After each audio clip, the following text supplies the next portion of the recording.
bertemu lagi dalam pembelajaran sejarah Indonesia. Kali ini kita akan masuk ke materi yang baru, yaitu mengenai Indonesia pada masa reformasi. Nah, ini ada dekade yang ke-6 ya.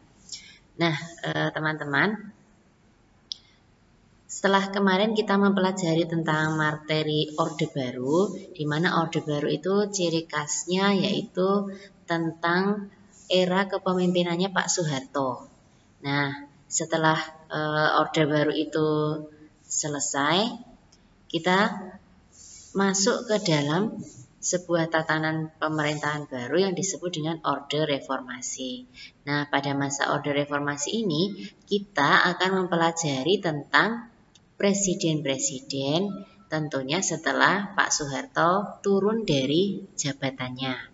Nah, yang kita pelajari dan saya yakin kalian sudah tahu semua presiden-presiden ini ya, yaitu pengganti setelah Pak Soeharto itu ada yang pertama Pak Habibie, kemudian nanti ada Abdurrahman Wahid, kemudian Megawati, dan dilanjutkan oleh Pak SBY yang memerintah selama 2 periode, kemudian yang terakhir sampai saat ini adalah Pak Jokowi.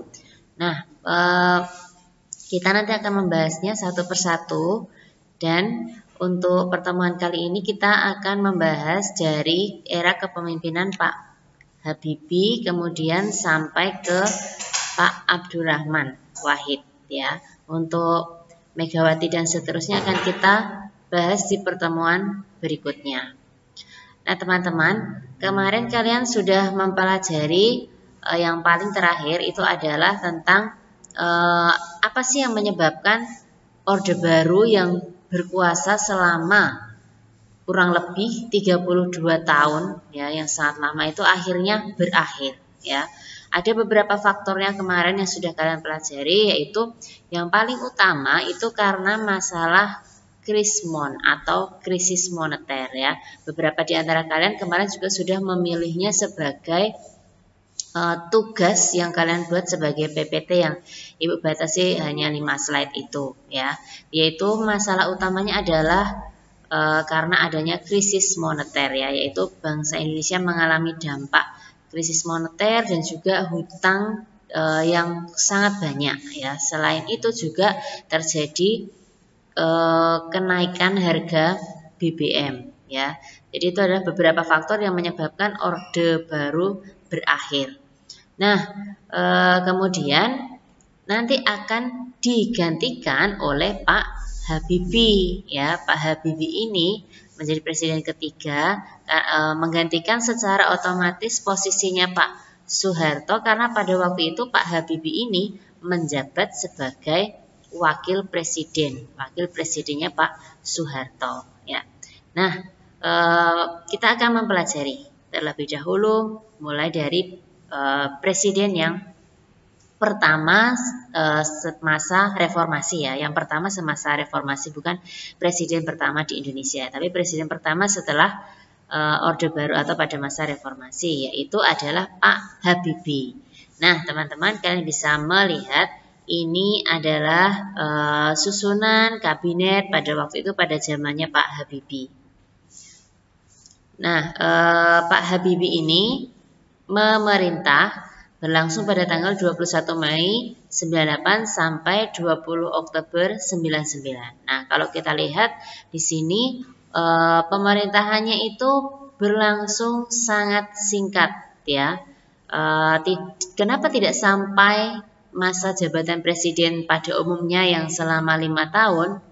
Nah, itu dikarenakan Pak Habibie waktu itu hanya melanjutkan sisa waktu yang ada dari sisa jabatannya Pak Soeharto ya. Jadi makanya kenapa tidak selama 5 tahun ya. Jadi hanya melanjutkan sisa waktu dari masa jabatannya Pak Soeharto. Sedangkan nama kabinet Pak Habibie sendiri namanya adalah Kabinet Reformasi Pembangunan. Ini hanya melanjutkan, bukan melanjutkan sih, istilahnya sebelumnya itu zamannya Pak Soeharto itu namanya kabinetnya adalah Kabinet Pembangunan. Nah, karena pada masanya Pak Habibie ini sudah memasuki masa reformasi, kemudian ditambahilah namanya itu menjadi Kabinet Reformasi Pembangunan, ya, ditambah kata reformasi.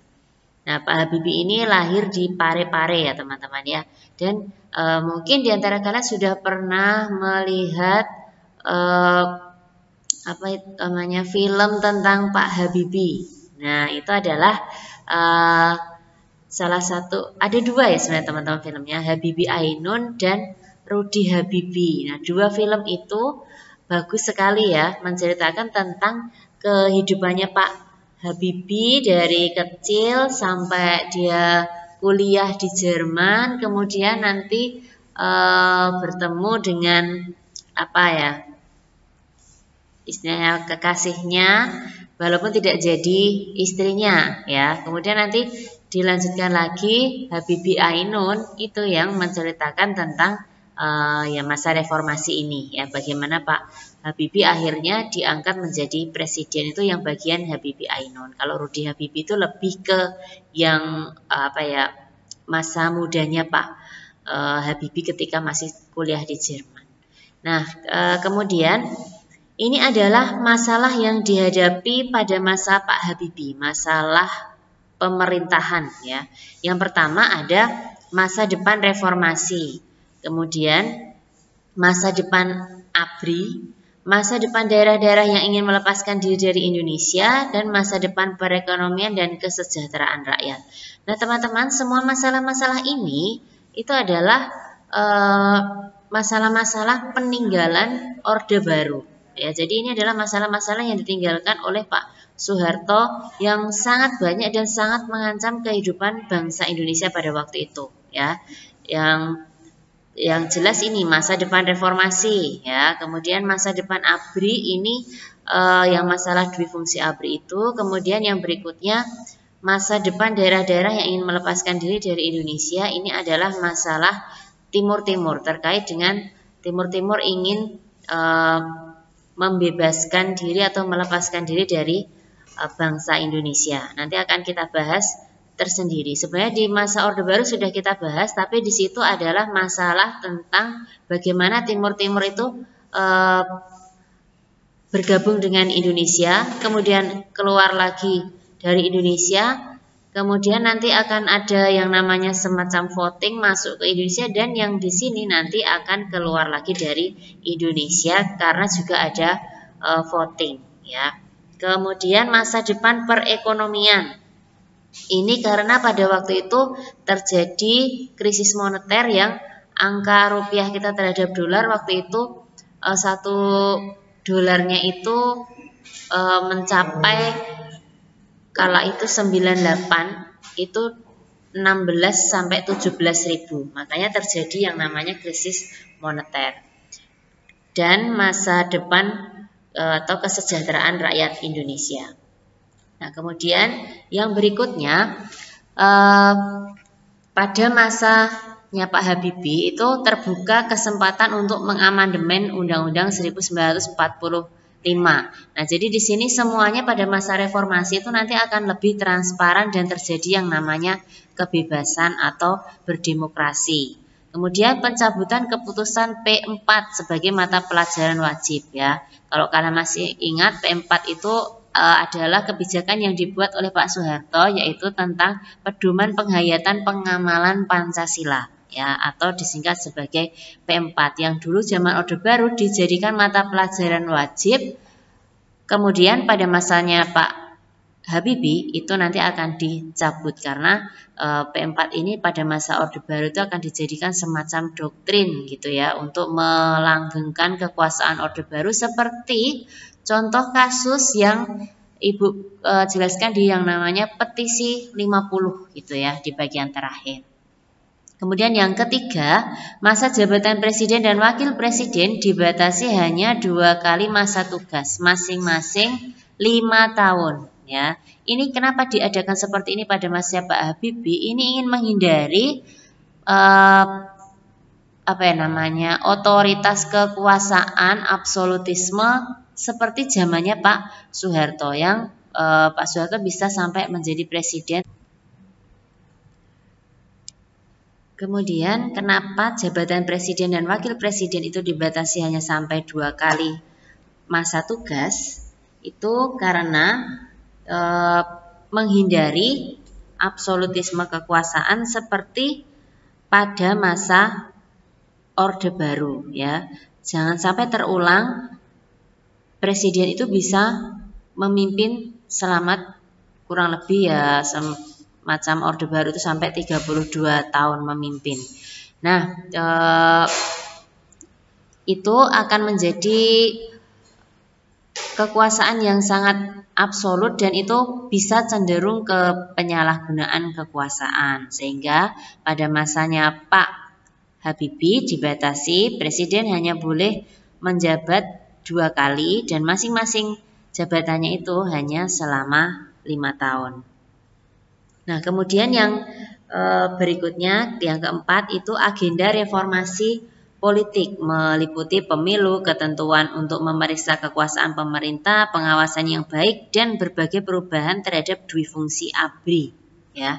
Kemudian agenda reformasi ini nanti akan benar-benar dilaksanakan pada masanya Pak Habibie, walaupun memang sebenarnya ada satu nanti hal yang tidak bisa terlaksana, ya, dan itu belum bisa terlaksana bahkan sampai sekarang. Nanti kita akan lihat apa itu yang tidak bisa terlaksana. Kemudian yang terakhir, ini yang paling penting pada masanya Pak Habibie, mendorong kebebasan mengeluarkan pendapat, kebebasan pers, kebebasan berserikat, serta pembebasan tahanan politik dan narapidana politik. Nah, di sini jadi Pak Habibie itu sungguh menjunjung tinggi yang namanya kebebasan, terutama supaya masyarakat itu bisa mengeluarkan pendapatnya dengan bebas, karena pada masa Orde Baru tidak bisa seperti itu, ya. Kebebasan pers, ya, yang kita ketahui pada masa Orde Baru itu banyak sekali media massa yang dibungkam dan mereka tidak bisa mengekspresikan berita-berita mereka itu secara bebas karena takut setelah nanti memposting atau mengedarkan beritanya itu nanti kalau menyinggung Orde Baru bisa-bisa nanti media massanya itu akan istilahnya kalau zaman Orde Baru itu akan dibredel atau ya nanti siapa yang memberitakan berita tersebut nanti biasanya akan ya besoknya nanti bisa hilang seperti kasus yang sudah pernah Ibu contohkan dan sudah kalian kerjakan juga yaitu tentang wartawan Udin, ya. Kemudian yang berikutnya kebebasan berserikat serta pembebasan tahanan politik. Loh, tahanan politik kok dibebaskan, Bu? Nah, yang dimaksud di sini adalah mereka tahanan politik yang sebenarnya tidak bersalah tetapi dikambing hitamkan pada masa Orde Baru. Ya, nah itu nanti akan dibebaskan dan mereka akan mendapatkan peradilan yang adil.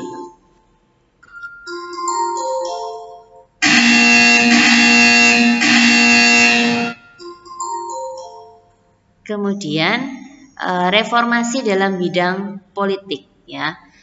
Seperti yang di awal tadi, yaitu dilaksanakan yang namanya pencabutan keputusan P4 sebagai mata pelajaran wajib. Masa jabatan presiden dibatasi hanya sampai 2 kali. Melaksanakan agenda reformasi, mendorong kebebasan, mengeluarkan pendapat, diberlakukannya otonomi daerah, dan kebebasan berpolitik. Nah, ini yang tadi belum Ibu jelaskan, ya. Diberlakukannya kebebasan berpolitik. Jadi pada zaman Orde Baru bedanya partai politik pada waktu itu hanya ada 3, ya teman-teman, seperti yang pernah Ibu jelaskan, yaitu hanya ada PDIP, Golkar, dan P3, ya. Nah, zamannya Pak Habibie karena diberikan kebebasan itu menjadi ada 48 partai politik. Kemudian diberlakukannya otonomi daerah. Otonomi daerah itu adalah sebuah wilayah atau daerah itu diberikan hak untuk mengatur kehidupan atau sistem politiknya di situ, ya. Jadi ada otonomi daerah. Ini karena kenapa sih diberikan kebebasan atau otonomi daerah? Karena berkaca dari masalah Timur Timur, ya. Kemudian pencabutan ketetapan meminta SIT atau surat izin terbit. bagi media massa cetak. Nah, kenapa seperti ini? Karena pada masa Orde Baru itu setiap media massa itu harus punya SIT ya. Nah, pada masa Pak Habibie, reformasi, demokrasi itu dihilangkan. Kemudian pelaksanaan pemilu 7 Juni 99 yang demokratis dengan kemenangan PDIP, Golkar, PKB, PPP, dan PAN secara berurutan seperti itu. Jadi kalau dulu zaman Orde Baru itu setiap kali pemilu ya selama 32 tahun berarti dibagi 5 itu ya. Berarti berturut-turut itu selalu yang menang itu adalah Partai Golkar. Nah, ketika zaman reformasi itu Golkar di urutan yang kedua, yang menang adalah PDIP yang diketuai oleh Ibu Megawati. Kemudian melaksanakan referendum Timur Timur. Nah, teman-teman, ini adalah nama-nama partai atau parpolnya. Tidak perlu kalian ingat ya, ini hanya informasi saja. Dan ini adalah lambangnya, peserta pemilu tahun 99. Nah, kemudian apa hasilnya? Ya, hasil dari pemilu 99 itu terlaksana dengan damai tanpa ada kekacauan. Dibandingkan dengan zaman Orde Baru ya, teman-teman. Jadi ini perbandingannya kita bertolak kepada zaman Orde Baru. Kita bandingkan dengan zaman reformasi. Kenapa dibandingkan seperti ini? Kita melihat dari pesertanya, jumlah pesertanya. Dulu zaman Orde Baru pesertanya hanya ada 3, sekarang reformasi pesertanya ada 48, tapi dibandingkan dengan peserta yang lebih banyak, ternyata jauh lebih damai dibandingkan yang pesertanya sedikit 3 parpol, tapi dulu jumlah korbannya setelah terjadi peristiwa pemilu itu justru korbannya lebih banyak ya, karena biasanya setiap ada pemilu itu kan korban apa sih yang dimaksud? Biasanya kan ada Hamin sekian itu biasanya ada kampanye. Nah, itu kan juga biasanya terjadi bentrok. Nah, kalau zaman reformasi ini ya ada, tetapi datanya itu masa kampanye relatif damai, 19 orang meninggal pada masa reformasi. Kemudian pemilu yang zaman Orde Baru itu diikuti 3 parpol, tapi yang meninggal itu sampai 327. Nah, kemudian urut-urutan kemenangannya PDIP itu mendapatkan 153 kursi, Golkar 120 kursi, PKB 51, PPP 48, dan PAN 34. Nah, kalian bisa melihat di sini diagramnya ya. Setelah 32 tahun akhirnya Golkar tidak lagi berjaya ya. Kemudian yang berikutnya masalah referendum Timur Timur ya. Jadi referendum Timur Timur ini adalah salah satu masalah atau ciri khas yang buruk sebenarnya buat masa pemerintahan dari Pak Habibie, karena ini sungguh dicap sebagai kegagalan Pak Habibie karena Pak Habibie tidak mampu mempertahankan wilayah Indonesia yaitu Timur Timur, sehingga kita kehilangan Timur Timur. Latar belakangnya apa? Tidak semua warga Timur Timur dulunya berkeinginan untuk bergabung ke Indonesia, dan Indonesia kurang mendapatkan dukungan dari dunia internasional mengenai masalah integrasi Timur Timur. Jadi teman-teman, dulu ketika zaman Orde Baru itu kan seperti yang Ibu sebutkan tadi, Ibu jelaskan tadi di depan, bahwa tidak semua warga Timur Timur itu sebenarnya mau bergabung ke Indonesia. Tetapi karena di voting dan sebagian besar itu ingin masuk ke Indonesia, ya akhirnya secara terpaksa mereka yang tidak mau pun mereka harus bergabung ke Indonesia. Nah, ketika hal yang tidak mereka inginkan kemudian mereka paksakan, ya akhirnya keluarlah pada zaman reformasi ini mereka kembali menentang untuk keluar dari Indonesia. Nah, kemudian tentu saja itu karena banyak faktor ya. Selain ada faktor yang mungkin kalian sudah tahu yang namanya peristiwa Seroja ya, di mana kemudian Santa Cruz ya, bagi kalian yang kemarin mengerjakannya pasti tahu ya, yaitu ada pembunuhan yang dilakukan zaman Orde Baru sehingga korbannya sangat banyak. Kemudian Indonesia kurang mendapatkan dukungan dari dunia internasional mengenai masalah integrasi Timur Timur. Jadi ketika warga Jadi ketika bangsa Indonesia menerapkan demokrasi atau reformasi pada zaman Pak Habibie, seolah-olah Timur Timur ini benar-benar memanfaatkan momentum tersebut di mana mereka ingin keluar dari tekanan yang selama ini mereka rasakan ketika zaman Orde Baru, sehingga mereka memutuskan untuk ingin keluar dari Indonesia. Nah, akhirnya singkat cerita Pak Habibie, karena Pak Habibie sudah terlanjur mengatakan kita demokrasi, ya akhirnya demokrasi itu dituangkan dengan cara ya akhirnya dilakukan yang namanya jajak pendapat ya. Jadi voting, dilakukan voting, siapa yang mau milih masuk ke masih tetap bergabung dengan Indonesia atau kalian bangsa Timur Timur, masyarakat Timur Timur, kalian mau keluar dari Indonesia. Akhirnya setelah terjadi voting itu 78,5% itu menolak otonomi dan yang 21,5 itu menerima. Jadi akhirnya karena banyak suara yang ingin melepaskan diri dari bangsa Indonesia, ya sudah akhirnya Timur Timur nanti akan benar-benar lepas dari Indonesia dan mereka akan menjadi bangsa sendiri dengan nama Timor Lorosai yang akhirnya dinyatakan merdeka dengan presiden pertamanya namanya adalah Sanana Gusmao ya. Kalau kalian kemarin pernah mengikuti berita di mana kala itu Pak Habibie tengah sakit ya, tengah sakit di rumah sakit, Sanana Gusmao itu juga menjenguk Pak Habibie karena memang antara Pak Habibie dan Sanana Gusmao ini memiliki ikatan persahabatan tersendiri karena di mana Pak Habibie inilah yang waktu itu istilahnya memberikan kebebasan kepada rakyat Timur Timur dan akhirnya mendapatkan kemerdekaan dan Sanana Gusmao menjadi presiden pertamanya. Nah, kemudian berikutnya adalah kebijakan Pak Habibie pada masa reformasi dalam bidang ekonomi. Nah, untuk mengatasi masalah perekonomian khususnya dalam perbankan itu membentuk yang namanya BPPN atau Badan Penyihatan Perbankan Nasional. Kemudian larangan praktek monopoli. Kemudian ada perlindungan konsumen dan berhasil menurunkan inflasi menjadi dari yang tadinya Rp15.000 pada Juni 98 menjadi Rp6.700 pada Juni 99 ya. Jadi cukup membantu krisis moneter yang pada waktu itu terjadi di Indonesia.